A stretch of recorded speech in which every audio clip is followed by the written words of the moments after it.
Welcome back. Today we're going to hear from BrianJames McMahon, the founder of Church Wellco, an organization that creates spaces of brave relationships for pastors and church leaders. A licensed marriage and family therapist, BrianJames has extensive experience creating group environments that are safer for participants.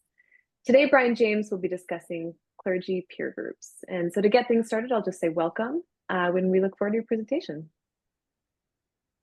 Thank you for having me, Thad. It is a joy to partner with the Common Table and just believe in the mission of bringing us all together. And I think today's conversation on clergy peer groups is a bit of a microcosm of the larger picture of what happens when we get people together, what can happen when we bring people together to engage, to process, to collaborate, and what might emerge in the kingdom of God and in our own well-being and healing when we do so. I have a particular great value for the particular topic at hand today, that clergy peer groups are not the totality of what we do at Church Wellco, where we really, the big picture is to help us reimagine as a church our relationship with pain and suffering and what happens when that shows up and what do we do with it and how does it break down relationships and undermine the beauty that the church is and can be in our world. And clergy peer groups sit as a subset of what we do within that and really become a rhythmic heartbeat for how we do relationship, for how we engage with one another, and a place for embodied practice. And so the presentation today is going to be, I'm going to go over a literature review that we put together that we presented in January as part of the Common Table Global Gathering. And I want to introduce that and present that to us to look at. My hope is that we'll kind of go a couple different directions with it. One is that for those who are in this space already, running clergy peer groups, running organizations that engage this, that you might find yourself encouraged, that there's actually research that supports the validity and the value of what you're doing as a part of the ecosystem of care for clergy. And for those who may not be fully engaged in this space or maybe haven't thought a ton about it or haven't known where to start, that this might be an imagination jumping off place that we could enter into the conversation, we could explore and examine some of the values, some of the challenges, some of the risks, that we could be thoughtful together, both about the practice of it and the research that is behind it, to participate together into creating opportunities for health and well-being and vibrancy for our clergy, that in doing so, not only are our clergy healthy and well, but our congregations are alive and able to more fully participate in the healing mission of Jesus in our world. So let me go ahead and share my screen. So as we did this literature review, there were a couple of things that really highlighted and were stood out in the literature. And the first, and this isn't going to be surprising to those who are in the space and are working with clergy, but there are a lot of unique demands and stresses and challenges faced by clergy. It has a lot of similarities to those who sit in other spaces of the helping profession. As a whole, but they were particular enough to be attentive to. And the literature really also drew out the importance of social support networks in a variety of forms and in a variety of ways that help stabilize clergy and move towards well-being, and really drew out some of the potential benefits of peer mentoring and support groups. And in the literature, their groups are called by a lot of different names: cohorts, holy friendships, peer groups, learning communities. There's a lot of different names for how we describe getting some people together in ways as peers along the journey together. And so clergy peer groups specifically offer the opportunity for members to share their burdens, their struggles, and their joys in ways that foster hope and resilience. And hope and resilience were two things that showed up a lot in the literature as to why contexts like peer groups matter. One thing just to note in the literature is that it really highlighted the need for some comprehensive and accessible resources and interventions in general for clergy well-being. But of that, clergy peer groups were identified as playing a significant role in maybe what we would call that ecosystem of care for clergy peer groups.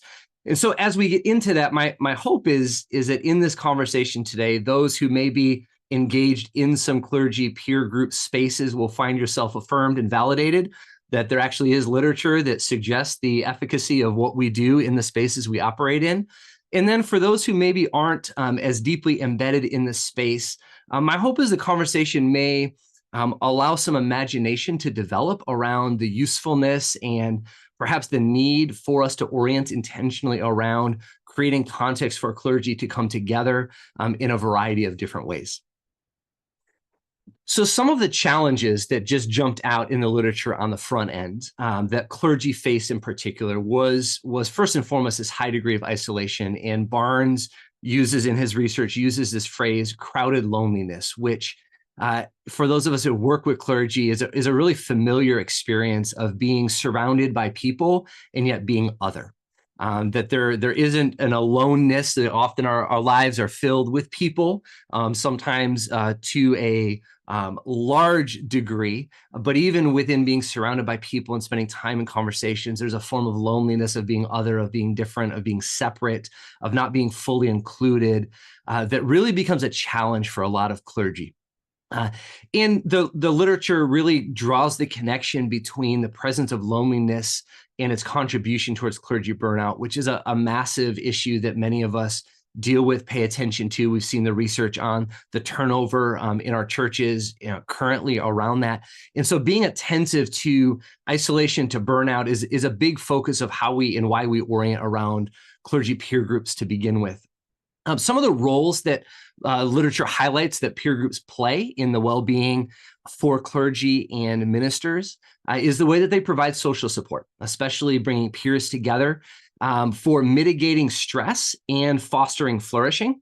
And that both of these, we're both talking about decreasing kind of some of the negative symptomatology, but also increasing the things that contribute to well-being. And both of these come into play in the context of clergy peer groups. Part of them, different groups will kind of lean in different directions. There's some going to be more emphasizing the fostering of flourishing, and others may orient more towards mitigating stress. And so there's a lot of different types. But in general, that function of social support becomes really vital for clergy. Peer groups also become a place where healthy practices get promoted, get engaged, get embedded, that there's something about being in a context where we get to practice together embodied experiences that does some things that even engaging in our own individual ways doesn't always play into. And peer groups contribute professionally and personally to development. And again, that highlights the variety of types of peer groups that are available. And some are going to be much more focused on the professional side. Some are going to be a little bit more focused on the personal side of development in that way. The effectiveness of peer groups becomes a really interesting conversation in literature, and there's some debate and conversation around that. Partially depends on how we're describing effectiveness and what we're getting after. That there's really some mixed findings, particularly when it comes to the conversation around whether or not peer groups reduce psychological distress in clergy.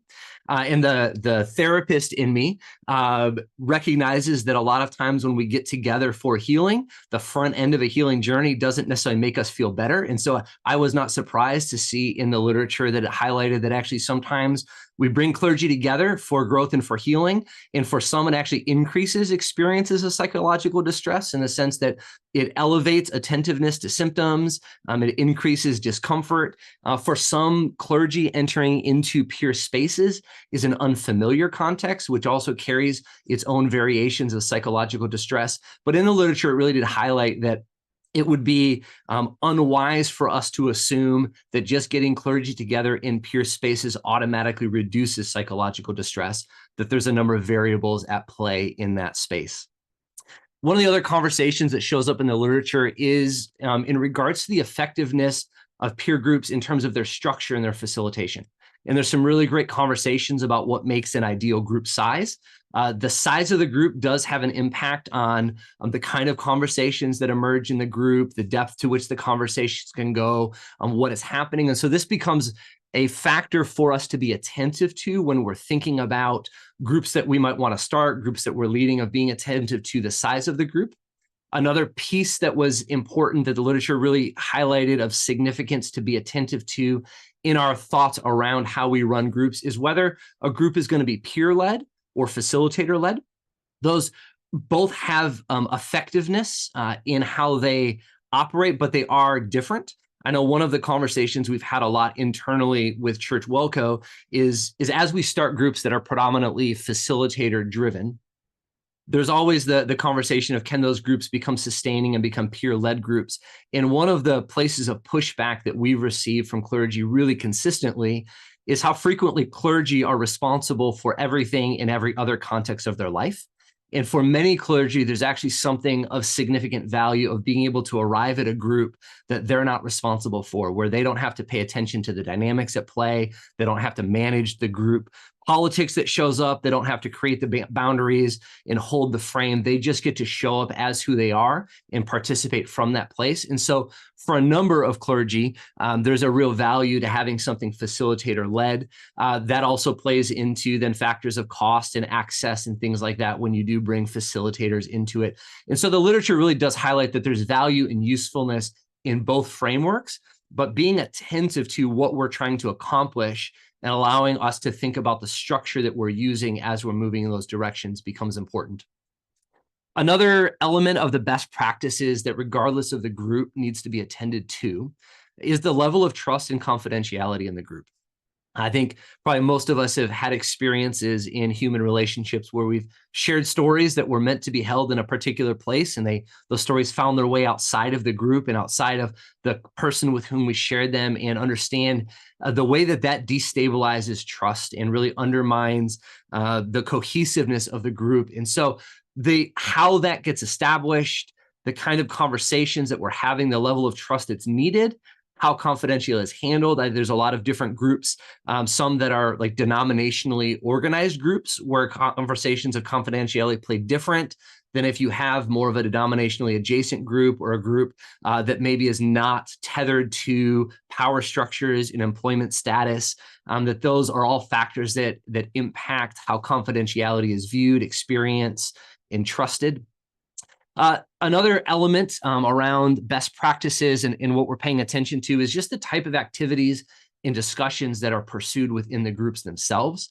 And one of the things that the literature really highlighted was more important than orienting toward a particular direction is that we're clear in the direction in which we're orienting. And so being really clear of, is it a growth-oriented group? Is it a healing-oriented group? Is it a building practices group? Are we processing story? That there's a lot of different kinds of groups that hold value, but being really clear on what the group is and what we're going about increases the effectiveness of the group itself. The research does show that trained facilitators do increase the likelihood of establishing supportive and safe environments, and part of that is there are just particular skills involved in creating context of safety for people to take risks in. And the research also highlighted that clergy respond differently to peer groups based upon their own coping styles and personality styles. So when we think about people who may identify more on the introverted space, that temperament and the experience for them of joining into a peer social setting versus someone who's an extrovert, or even how they process, that there are some people who process much more internally, and being in a context where conversation is ongoing impacts how we process. And so different clergy respond in a variety of ways. And so that's just something that we always want to be attentive to in groups that we do. And I know that is a big factor internally for our organization when we think about the pace of groups, how much conversation versus open, quiet space for processing and thinking, and how we create context that are conducive for clergy coming in with different temperaments and different backgrounds and different familiarities that some people are unfamiliar with being in a group where processing things, and how they enter into an experience that is going to be different than someone for whom peer conversations and vulnerability is a regular practice in their own space and in their own life. One thing to just make note of in the research, that alongside of the social support, literature really recognized the importance of incorporating spiritual practices and other forms of self-care into clergy well-being. And so I'm just going to keep naming this throughout, that even I'm biased in the sense that clergy peer groups are a big part of what we do organizationally. And yet we don't hold that clergy peer groups are the solution to pastoral burnout. They aren't going to be the thing that resolves and causes every pastor to thrive. But the research does really highlight their value as a part of the ecosystem of care for clergy, because of the things that are able to happen within a group that doesn't happen in one-on-one in individual growth spaces. So some of the ways that clergy peer groups really contribute to the positive effects for pastors and ministers. One is it creates context for social support and belonging. This goes into the isolation and the burnout that many clergy experience in ways that it provides shared spaces of experience and understanding of there's just something significant about sitting with someone who knows the weight that you carry, who knows some of the wounds that you've picked up along the way, who's thinking in some of the same directions, whether it's from an emotional or maybe even a more intellectual, growth-oriented space, that there's just value of having some experiences that are shared and mutual. There's emotional support and encouragement that comes into play in these contexts, and there's a sense of belonging and community. And even that was something I think in the video for the common table that was named about the way that even this organization, us coming together, provides solidarity and collaboration in the way that for many it provides an experience of saying, hey, I'm not alone in this. I'm not the only one thinking in this direction, experiencing some of these things. So it provides social support. It reduces stress and burnout for many through the sharing, through coping, developing different coping strategies, and to help prevent some of the burnout that emerges. One of the other things that was interesting to notice in the experience that emerges in clergy peer groups is the impact that it has on pastoral identity and authenticity. And from like an attachment lens, the therapist in me recognizes that there is a big element of our sense of self and our sense of identity that emerges as I see someone else seeing me. As I see myself reflected back either in a shared story or in my story being reflected back to me, it actually stabilizes and solidifies some things internally.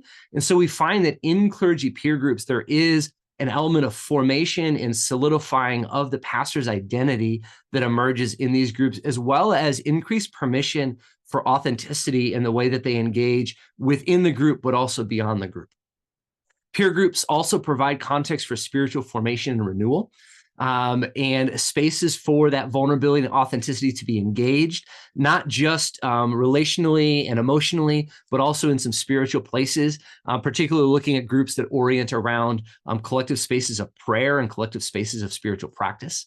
And then clergy peer groups also are able to lend themselves towards professional development and growth, where social learning and knowledge sharing are able to be brought together. Best practices are able to be shared. New imagination is able to be developed. In some groups, particularly when we have kind of intergenerational or over a scope of a wider scope of experience within the group itself, it actually facilitates some context for there to be some mentoring and role modeling for older clergy, more experienced clergy, to be providing some benefit in that way to some of the clergy who are coming in. And then peer groups provide a place for accountability and growth. And regardless of the type of group, that's a piece that shows up across the board within the context of clergy peer groups. So I'm going to pause here and turn this back over to our facilitators to move us into the breakouts spot, orienting around this particular question. Just a pause, look back over what has been shared around clergy in general, and then we're going to come back together after this and dive a little bit more deeply into one particular type of clergy peer group. Yeah, so as BrianJames mentioned, we're going to head into the breakouts, and this is our guiding question for the few minutes that we'll have in this first breakout. What is standing out to you in the presentation so far? Well, welcome back. I hope your groups got off to some good conversation. We're going to head into another portion of presentation here, and after that, we're going to have some time for Q&A. So as we listen to BrianJames in this next section, I encourage you to think about any questions you'd like to ask or things you want to comment on along the way. So turning it over to you, BrianJames. All right. So I want to take this little bit of time that we have here before the Q&A and really look at what the research says specifically around narrative-based clergy peer groups. And so these are going to be the groups where we bring in our story that are less content-driven, less about learning new ideas and information, but about the bringing of ourselves into relationship with one another. That there's a number of people doing these kinds of groups and research being done, and Andrea and Sarah are both part of research projects that are looking at groups that lend themselves more onto the narrative approach side of things. And so the literature that we looked at some benefits, some challenges, some things that we need to be attentive to, of risks that are present, of things that inhibit the effectiveness of that. And so I just want to walk through that together for a moment. And so some of the potential benefits of having clergy peer groups that specifically orient around narrative, around our histories, around pain points, around experiences that we've come from, have to do with the power of the testimony and personal accounts. And this ties to some of the things we've talked about a little bit ago about being seen and known and having some things shared and not being alone in our own journey, that the amount of shame that gets piled on clergy because of the way that we think that the pain that we carry is we carry it alone and we're the only ones who carry pain like that. Being able to sit and hear story and hear testimony has a significant impact on that. The impact of emotional processing and healing is significant. We've been using increasingly the language in the mental health place of digestion, of emotional digestion, of telling stories and sharing our experiences as a way of getting our emotional metabolism in gear and processing that there are things that we ingest. Just like we ingest food and our body digests it and takes the things that are good and gets rid of the things that aren't, we have emotional and relational experiences that we absorb, that we take in. And there's something about being able to be in a context where we can tell stories and narratives that actually help mobilize our own emotional and relational digestion. In that way, the narrative-based groups also have a significant impact on reducing isolation and fostering connection. That is more than just shared spaces of learning and information, which hold value, but that sense of real companioning and being with. And I think the phrase like the holy friendship that some of the literature highlights around it, there's a sacredness in being deeply connected in that way. Other potential benefits is the developing of self-awareness and compassion that emerges that as we tell our stories, as we hear others tell their stories, it opens our eyes to see things in different ways than we've seen before. That there are times that actually, as we hear ourselves tell the story, it shifts how we think about the story. As we hear stories reflected, as we hear other stories shared, it increases our own self-awareness as well as our compassion, both for others and for ourselves. That the interplay relationally in clergy peer groups is both us toward others, but also what that allows us to do in our own relationship to ourselves in that context. And it promotes accountability and support for self-care, of being in some regular places where we are being known, allows space for people to ask some questions and for follow-up and for that check-in to go, how are we being attentive to things that we've communicated and named as significant in our stories? Some of the potential challenges and things that we need to be considerate of when we orient towards peer groups that are going to be narrative focused, or we might say like pain driven, of like we're being attentive to the places of pain and the obstacles and the breakdowns in life. One of them is going to be maintaining boundaries of how do we understand what is permitted and not permitted in the space.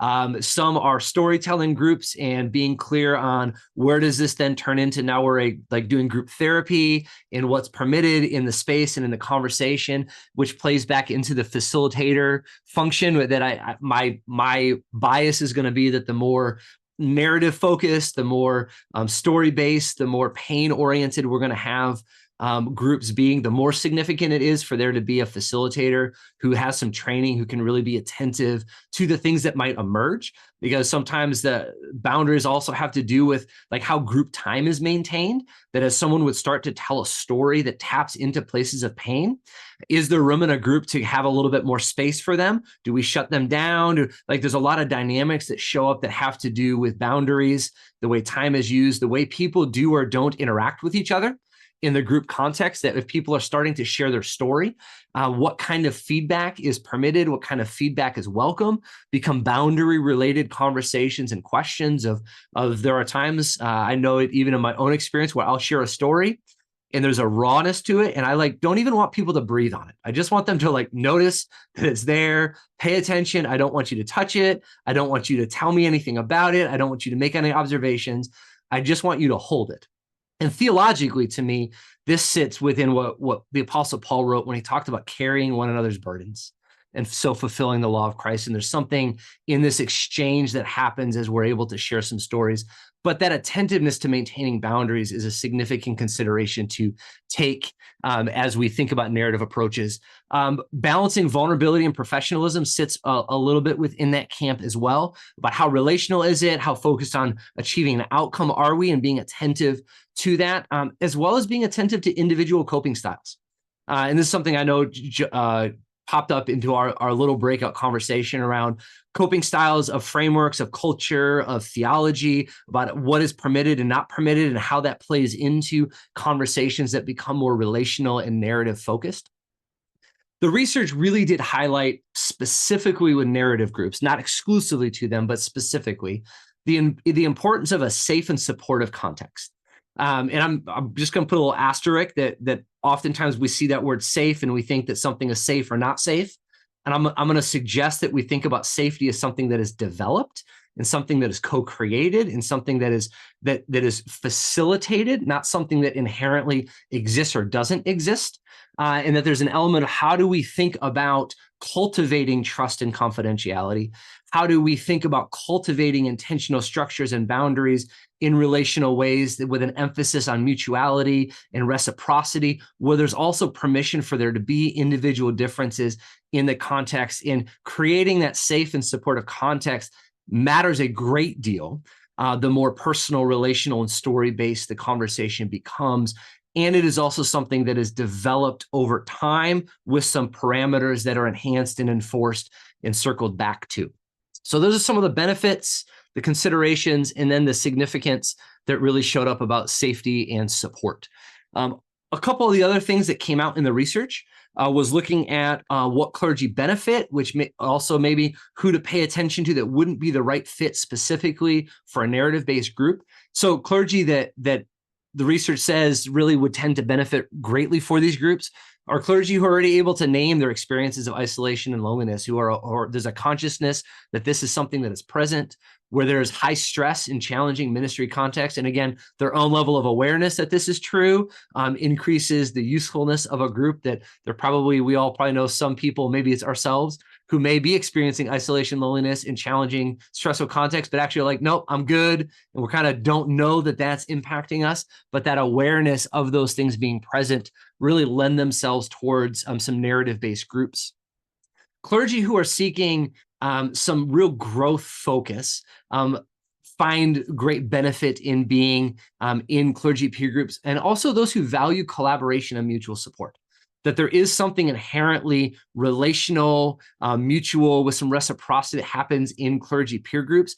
And for those, and this goes on to the rule out, who may be like, I really don't want you to poke around in my life and give me feedback and tell me what to do, clergy peer groups are going to be a little bit more challenging for people like that to be able to engage. Clergy who benefit also are those who have an openness to vulnerability and sharing. Maybe there's some of that as personality, just orientation in life. Some of that is going to be culture and experience, things that they're recognizing as valuable. Research also highlighted the value of clergy peer groups and narrative groups, specifically for newly ordained or early career clergy. And part of that is those who are more established in the field. Many of them have actually figured out a way to create their own clergy peer network that is part of what has sustained them in ministry. And so there may not be as much interest in someone who says, hey, I've got my friends, I got my people that I meet with, I'm rooted, and why would I join a new group? But for people who are on the front end of that journey in particular, or in transition, that those become little on-ramps that become really useful for clergy and access points to clergy peer groups. Some of the rule outs that we're attentive to in the research was just clergy who are resistant to sharing or to vulnerability. And I just want to name, there are a number of reasons why we might find ourselves resistant to sharing and vulnerability. And it isn't just because we're not interested in it or we don't believe in it, that many of us have tried it and gotten hurt, which is going to create a hesitancy to join a group, and having permission to just be able to name that and have that be a thing. becomes significant. Some of it is temperament, and some of us just are a little bit more withdrawn and internal in engaging and putting things out verbally and putting things out in public, feel differently. We also have a lot of different theologies and cultural backgrounds that we come to in this space, and all of those have an impact to how we think about or how we value sharing and how we value vulnerability, that become factors to consider when we're thinking about who might be a good fit for clergy peer groups in general and narrative groups in particular. And this personality and coping styles we talked a little bit about. Interesting that clergy in denominations with strong hierarchical structures have some other variables that show up when it comes to appropriateness to be partnering with clergy peer groups.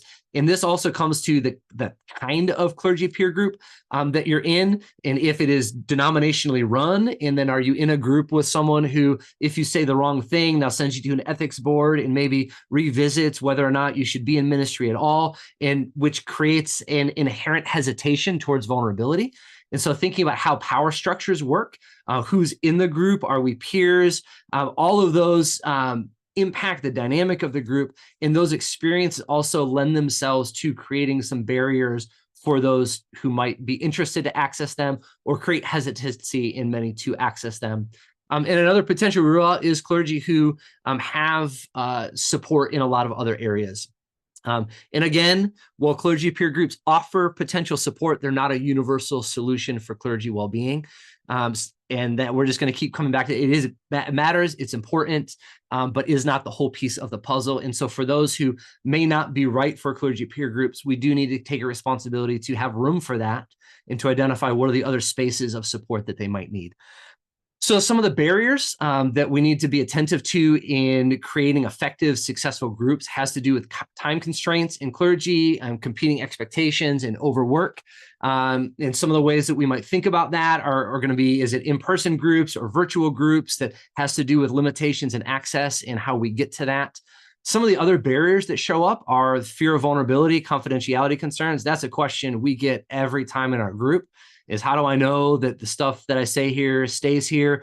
At what point does information here rise to a level where the facilitator is going to need to alert someone, right? That's just like a conversation we would have with a counselor or in another confidential space, that every space has some parameters at which point confidentiality will need to be addressed differently. And are we clear on that? Because that becomes a barrier for participation. There's another barrier is just the perceptions of ineffectiveness or lack of value, that people have been in groups, tried groups, did not have useful experiences in them, and just don't have a high value. And then in contexts where there isn't a lot of denominational institutional support for it, it decreases the value that people place in them and the way that they might create space in their lives for them. Some of the strategies that research highlighted, and again, you've heard me name this a little bit, is intentional design and facilitation has a great deal of bearing into the effectiveness of the group. Also tailoring them specifically for needs, having less catch-all where we can do everything, but also may mean we don't really do anything. Instead, actually really tailoring it and focus, this is what we're doing, and having clear communication around what are we trying to accomplish, who is this for, what's the parameters around it. And then the places where there's more denominational support and integration really increase the effectiveness of clergy peer groups. There are some significant gaps in the literature. Part of this is groups have not necessarily in this context been around for a long time or been studied a whole lot. And so there's gaps in the research on specific populations of clergy, particularly on women in ministry or in different minority populations. There's not a whole lot of longitudinal studies on peer group effects. And I think there's probably a lot of challenges in creating those. Because of how many other things are at play as well. And there's also some gaps in understanding the interplay between those individual characteristics and the group dynamics that emerge in the group experience itself. And so those are some of the gaps. And so that is the end, Sarah and Andrea, of the presentation side. And so I will throw this back over to you guys for the Q&A. Great. Well, now we get to have a larger group discussion and Q&A with BrianJames. I see we already have a question in the chat from Hamish. I'm curious about what we know regarding clergy peer groups being in person versus online. Would either of you, Sarah or BrianJames, like to speak to that?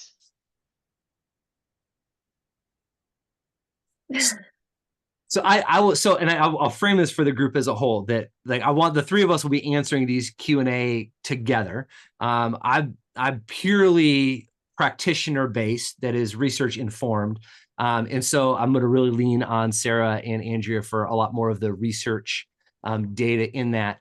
I hold virtual versus in person the same way with our groups as I do with therapy in general as a counselor, that when in person, I have found significant greater value to being in person. There's just things that show up in the room that we get to experience. There's places of vulnerability that we get drawn into, particularly around narrative-based groups in relational-oriented spaces.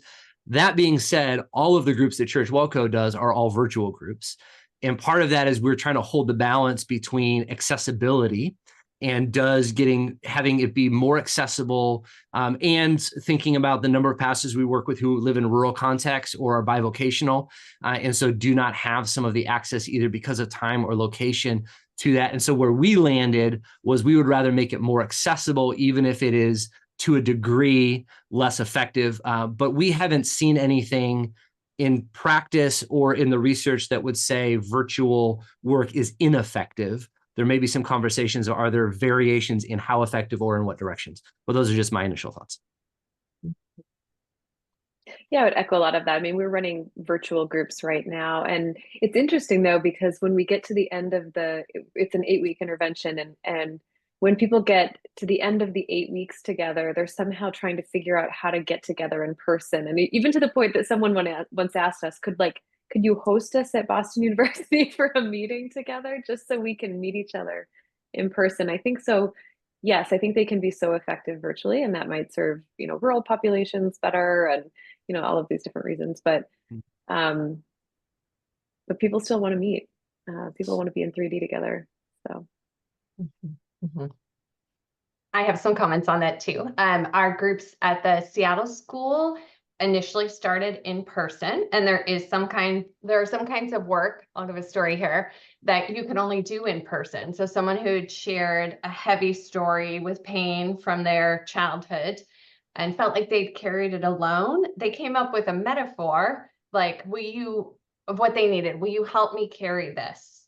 And went and got a bunch of printer paper reams from the copy room and had everyone in the group, while they retold the story, carry these heavy reams. And then they all helped that person carry them back.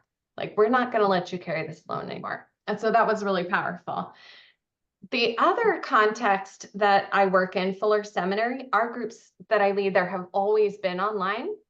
And I have not found that a barrier. And the benefit of that's different is the amount of diversity that you can have. So denominationally, regionally, it surprises me in an interdenominational seminary how little people actually know about each other's practices and daily lives. And so there's so much benefit in terms of, what is it called? The learning that you do indirectly, as they see different ways of approaching that. So there's trade-offs, right? You can do things with your body in person, and then other things that you can do online in terms of accessing diversity. We have another question here too.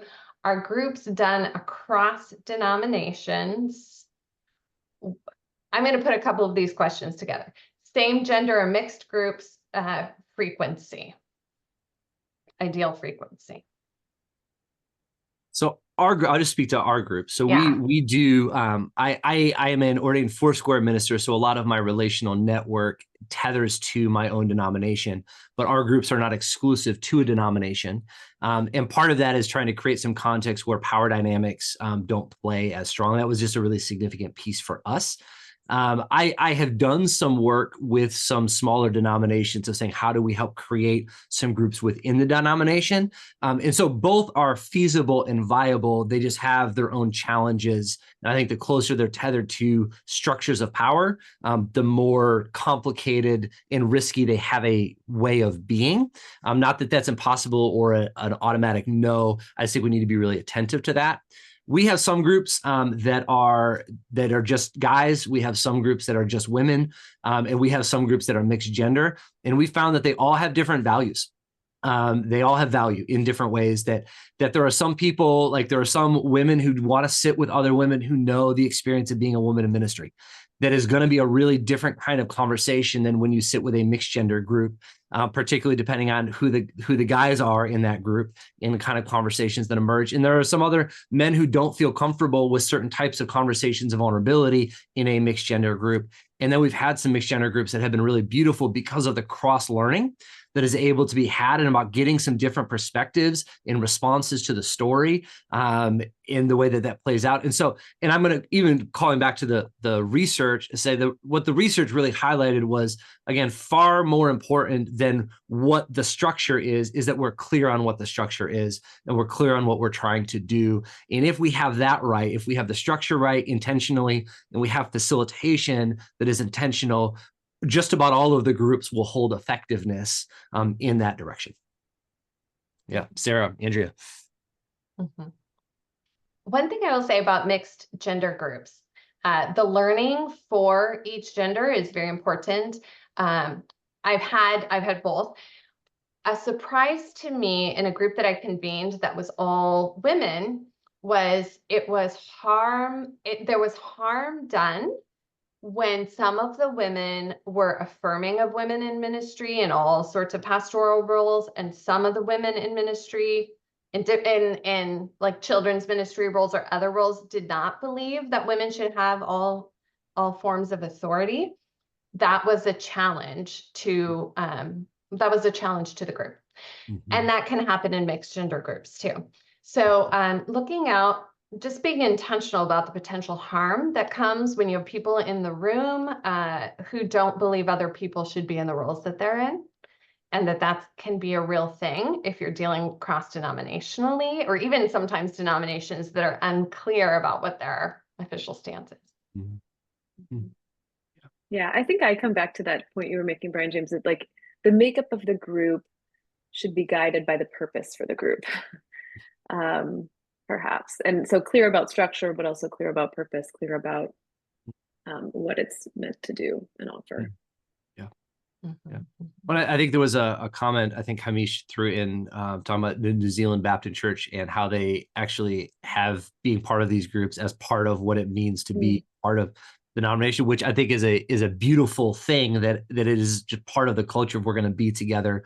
But also that also highlights the knowing what we're trying to accomplish, because in some places where we have kind of expected participation, where we actually remove in some sense the agency of whether or not we're choosing to participate, people will reclaim their own sense of agency by choosing how much they do or don't share in some different ways. And so even being attentive to a group, okay, if we're mandating, and I think there's great value in denominations oriented to say, hey, we need all of our people to be in context together. There's a lot of beauty in that. And also to recognize that there's going to be other factors at play to say then how deep does that group go? How much is shared? Because there's certain things about our own stories and places of our own pain and darkness and behavior that we might be reticent to share with a group of peers who are within our same denomination because of the impact of that information being known, that we may feel more permission to share in a group that isn't tethered to a denomination. It doesn't make one right or one wrong, but making sure that we're attentive to the implications of the structures that we create for the groups that we're facilitating. Mm-hmm. Mm-hmm. Ooh, okay. Thad is answering another question that's in the chat. Came up in two different ways. How do you advertise or invite clergy to attend peer groups? And also, as someone leading groups, wanting tips from others of you in this space in regards to the barriers, the values of participation in particular, and then clear communication and promotion. How have others succeeded in promoting their groups and communicating and convincing the value to clergy? And can I just amplify this question by saying we did a working group on clergy peer groups at the in-person Global Common Table gathering. And this was a major thing that we talked about, like there's some really great groups out there, and clergy are not taking as much advantage of it as possible. So, Dad, do you want to speak to this question? You put some things in the chat. Yeah, I'll just mention a few things briefly, but maybe just to predicate what's in the chat that you can read, I'd say that it's really important, I think, to begin small and then to kind of leverage the testimonials of those that have actually benefited, kind of using the Jesus approach where you say, come and see, and it's more kind of organic. I'd also mention that I think there are lots of different types of groups, and some groups can go very deep in terms of like accountability, or other groups can be just merely social or maybe even kind of professional development oriented, and they all have very different values. What I would advise anyone that's trying to get some movement around these idea of clergy peer groups is to think about who's the target audience for that particular group, and to engage them in some very deep kind of listening and conversation to better understand, what could they potentially get out of something like this? What would the benefits for them be? What are the barriers? So it might be that hosting on a Wednesday is not a good idea because there's a lot of Wednesday programming within this particular group or whatever. So I think there's a number of ways you can go about it. What I put in the chat was about just emphasizing the benefits, to share some testimonials. So again, kind of beginning with a small group and moving forward from there, addressing any concerns that might be out there, to really utilize the existing network. So instead of trying to think about creating everything from scratch, like what is already in place and how do we leverage that? And then there might be some opportunity to offer incentives. Maybe it's you offer food. Maybe it's that you offer continuing education credits. Maybe it's part of an expectation related to the denominational body, like we just heard. So those are just a couple thoughts. But I'd be very interested if anybody else has thoughts to either pop it in the chat or to let us know. Mm-hmm. I think one thing just to name too, as you guys chime in, you can raise hand, jump into the conversation too in this. But I think particularly if we might orient specifically around like the narrative-based groups in the real groups intended towards vulnerability, is being able to name both risk and benefit is really significant in that, because anything that involves relationship is inherently risky. And there are times that we downplay the risk because we're trying to play up the value, which actually creates an element of distrust because people have been with people. And I know you put 4 people in a room and invite me to be in it. There is inherently risk no matter what I share. And so being able to really name risk that's involved in this. And I think also in light of that, for those who may be orienting towards narrative-based groups or relationship vulnerable risk-taking groups, to in some ways embrace a little bit that the build is going to be a bit slower, because there's a lot of barriers that are going to have to be overcome in terms of building new imagination for people who don't have the imagination for the value of this, of giving people who have been hurt by poorly done experiences the opportunity to slowly find their way in. So there's just a number of risks involved, particularly on the narrative relational side, that I think are inherently just going to make it a slower go. And I know, Andrew and Sarah, as we talked about, even getting people together for your research and trying to get it is a challenge, no matter who we are and where we are, to get people into that. And I think part of that is cultural, part of that is experiential, among many of the other factors. Hey, and Andrea, didn't you have a specific way that you helped people to go deep quickly within the groups that you've hosted? Yeah, and this would not be for all groups, but we did in some of our narrative groups. You pre-prepared a story from your childhood that we encouraged, particularly was around a pain point, right? And we have people write them out, here's your word count. And we actually reviewed them as staff to say like, okay, to make sure there was nothing that was inappropriate, or to sometimes give people like push a little deeper. And in the second meeting, we had people share those stories. So as somebody said, it's like relationship in reverse, right? Usually you do like a slow build, but in terms of getting people invested quickly, getting the story out there, getting that sort of scary thing over, having the trained facilitators share their story first and invite feedback, presence, commentary, that was really valuable. But one of the things that participants said is because we had shared those stories first, then all of our learning throughout the rest of the program could refer back to that, rather than the slow build where you get to that story at the end. Yeah, I just think there's so much value in getting those stories out there in terms of relational style, starting to become more aware or name some things about relational style, because ministry is so relational. And when people leave, it's not usually due to things about theology, right? It's more those relational skills, relational dynamics, the coping styles that they've developed. Yeah. I'd be interested, BrianJames, in the narrative groups that you lead. How do you help people bridge maybe their stories from the past with their present realities? Like, how are you helping people find the value in that? Yeah, so we actually do almost the inverse of what you do. Okay. Is actually we start really slow, and part of it in the groups that we're doing, part of the intention, again, this goes to like, what are we after? And part of what we do in our groups is we're trying to teach people some practices of what we call brave relationship. How do we go about cultivating relationships that can hold heavy things? And so we don't do that by putting all of the heaviest on the table, that we're incrementally putting things of weight on. We're assessing, how did it go? Where did it break down?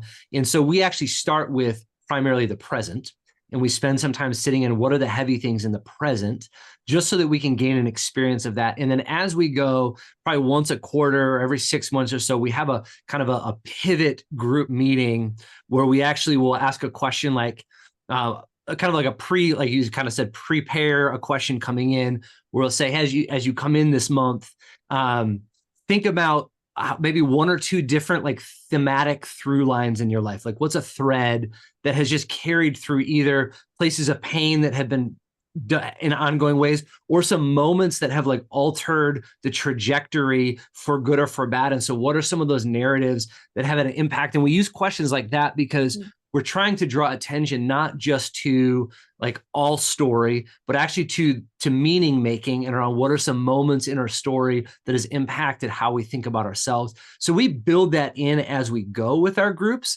that allows the strengthening of the relationship on the front end to happen, to then have that space for some of those heavier things. Because for some, and this is just the counselor in me, there are some people who like are ready to overshare at the beginning because they've been carrying things their whole life and are just ready to offload. And that's not always fair to the group, who may not have been prepared or skilled to receive that. And then there are other people for whom needing to front end that is actually just going to be a barrier. Go like, I don't know you. I don't know what you're going to do with my story. Therefore, I'm not going to share anything. And so that's the cadence that we've fallen into. And since I saw this question on the side, there were a couple people asking, our groups meet once a month for 90 minutes is the rhythm.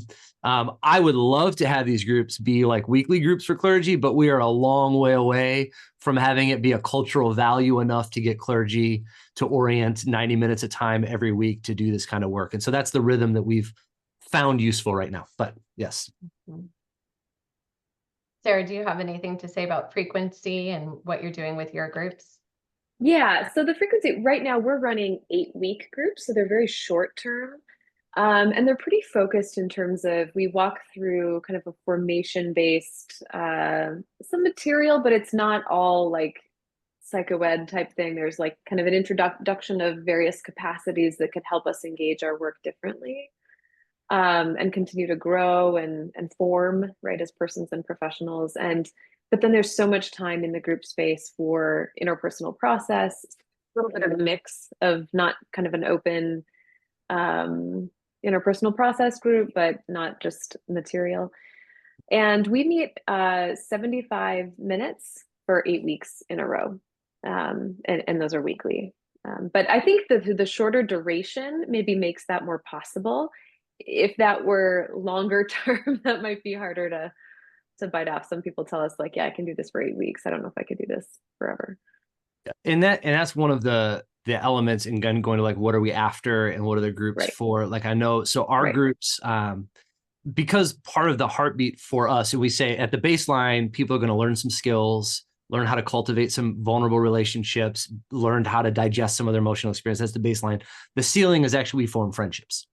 And then actually in the process of sharing this, we become really strong friends. And so our framework, we do 6-month intervals.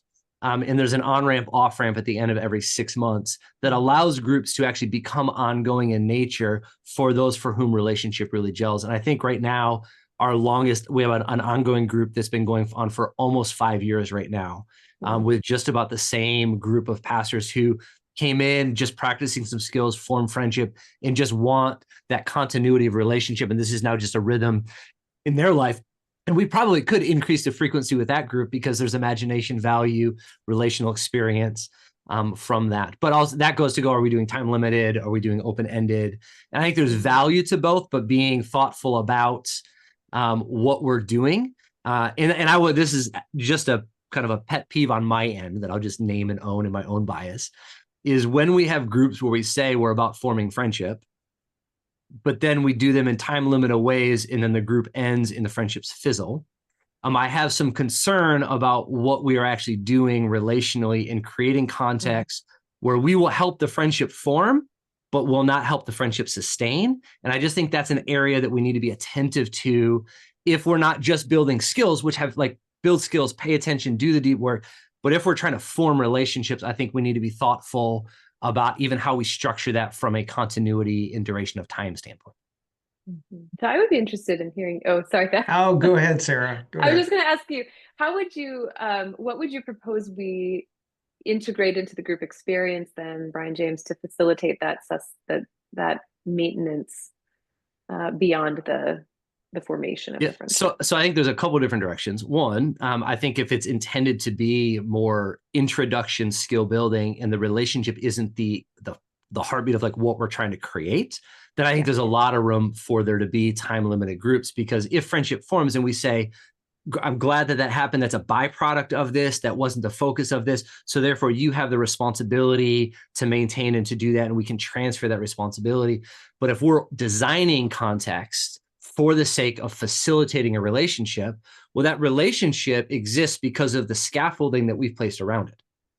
And so this is where we need to be thoughtful about how quickly do we remove the scaffolding, because there are some relationships where it's beginning to gel but hasn't solidified. And when we remove the scaffolding too quickly, the thing that has not yet gelled just kind of decomposes and falls apart. And the number of people who go through cohorts deep bonds and then don't follow up. So I think that the two directions that I think in groups that are orienting around the formation of friendship that I think we need to be considerate of is creating a framework within where the group can be ongoing. And so maybe we need to rethink our own organizational frameworks around that. It doesn't mean the same frequency, but like what is an ongoing touch point that this again goes like the facilitator matters in the formation period, because so often like, hey, you guys are all friends and I'll go be friends. And they're like, yes, we're friends, but none of us wants to take responsibility for keeping this friend group together. We want someone else to hold that responsibility. So thinking of that on the front end, the other option, and this is something that organizationally Church Wilco loves to do, is to actually dovetail with cohort-based programs to say, if you're forming the relationship, one of the ways that we've intentionally structured ourselves is to be the facilitator and the scaffolding for ongoing peer groups. Because we're not specifically content oriented, we can tether and orient around any of those things. And so finding whether it's us or other organizations that say you have the capacity to maintain those groups as long as they need that scaffolding. But again, every 6 months, all of our peer groups get the permission to say, do you want to go peer led? Do we need to disband? Do we need to reconfigure? Do we want to keep going? That allows us to assess, okay, how much scaffolding do those relationships still need for the development that they are still ongoing, or are they fully sustained, ready to launch, and off they go? And so I think in those directions. Good. Well, thank you all so much for joining us today. And one just quick note that is just maybe just put for those of you who are academics on the call, maybe this is something we could study. The differences between those that have had in-person theological education, so residential experiences, versus those that have had virtual kind of formation, and the impact that peer groups have of variety of kinds in both of those contexts. In my experience, I know that there are a number of folks that had, residential experiences, developed these deep friendships, and there are groups that, were just self-formed and are meeting 25 years after their graduation. I don't know that that same type of ethic or culture is necessarily present within the online kind of capacity. That's not to say that online education is bad. It's just to say that we might need to be thoughtful about those in particular. So just something for you all to study. So I wanted to just mention a couple of things before we jump off. I've popped into the chat the upcoming gatherings page, and if you scroll down here, you'll see we've got a number that are coming up about clergy spouses, women in ministry, a whole host of others. But I wanted also, in addition to encouraging you to go on and register for some of the ones that we've got coming up, if you hop over to the past gatherings, we've got the video that will be coming soon for BrianJames's presentation, but I want you to know that there are a number of resources here that we've already posted. So there's a podcast that we've produced from the Common Table about clergy peer groups. There's a white paper that Andrea's team has produced on the topic.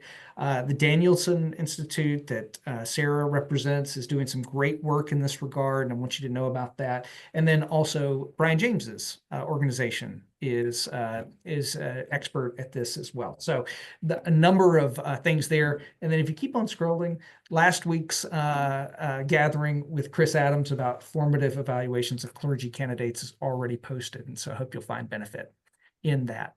That's all I got for today. Hope you have a wonderful day, and thanks so much for joining us.